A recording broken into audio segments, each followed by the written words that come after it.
Hello and welcome. Alright, so the Batman movie finally came out, and I'm a huge Batman fan. He's been my favorite superhero out of all of them, and I even like the 90s movies to a degree. Anyways, let's get into this. I'll keep this as spoiler free as possible. So it starts off 2 years in as Batman stalking the streets, stalking fear into the hearts of criminals, and has led Bruce Wayne deep into the shadows of Gotham City. With a killer when a killer targets Gotham's elites with a series of sadistic murders, a trial of cryptic clues sends the world's greatest detective on an investigation to the underworld.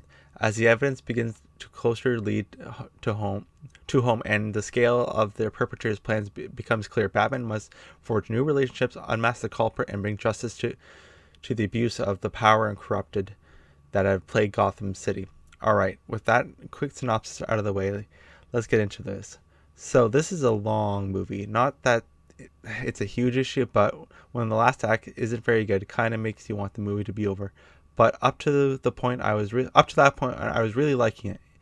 In a in a world of just nonstop superhero action movies, it's good to see Batman using his mind more than his fist, and he actually using that world's greatest detective title, and that really drives and separates this Batman from the other versions of him, and really most of the Marvel DC movies nowadays. And on that note, the movie really delivered on the antagonist. Two in particular, Colin Farrell was a good choice as the Penguin. He really captured the sliminess, cunning, and ruthlessness of the character. Even though he kind of had a bit of a lesser role, he'll most likely have a even bigger part in the next movie, which would be nice to see how ruthless the Penguin can be.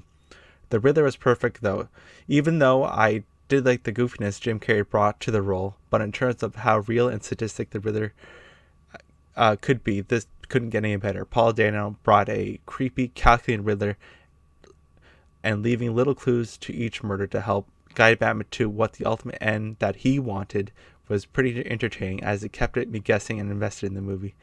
Now on to what I didn't like. First thing is that Batman is not a Terminator. He gets shot way too much, taking bullets from pistols, point blank, shotgun blasts, and Uzi I don't know how many times, and most of the time seemingly not affecting him at all other than brief stunts. And there was literally one part where a bomb went off right beside him and he walked away from it fine, and another one was where he smashed right into a bridge and the ground after jumping from a building. Okay, you're definitely dead after all these situations, and it kind of made it ridiculous. Another thing was Batman out in the daylight a lot, at least way too much for me. Kind of takes away from the intimidation of him and working with the police like one of the boys. That was way too unbelievable for me and kind of took me out of it, and that wouldn't happen. I can see if he was working with Gordon alone, or Gordon letting him in later into the crime scene, or giving him access to the evidence. Yeah, that would have worked better, but him just cruising around the crime scene with everyone was dumb, and the Deus Ex Machina moment at the end of the investigation was kind of, I don't know, just unsatisfactory, especially because at this point in the movie, it really should have been over. And this kind of ties into the scenes being way too long and drawn out, and that could have been cut and been shorter easily, and it could have cut or shortened easily. Could have cut 30 or so minutes from the movie. Catwoman was right. She wasn't too bad in the movie, and with typical what you would expect from her character, other than the terrible woke line saying something about taking down all the bad white rich people. I don't know who thought that was a good idea, but I'll go on this while I'm on it. I tried to avoid watching anything, but it was hard to miss Ryan Kennel's quick review of it. And those who didn't know what happened, he just essentially said that all the white people were bad or implied bad, and all the other people were good or implied good. But I can kind of see what he was talking about. It seems like all the white people were bad and everyone else was good, even though a gang of white people were just beating up people, and with a new recruit to the gang who was black, kind of implied the white people were corrupting everyone else. I don't know.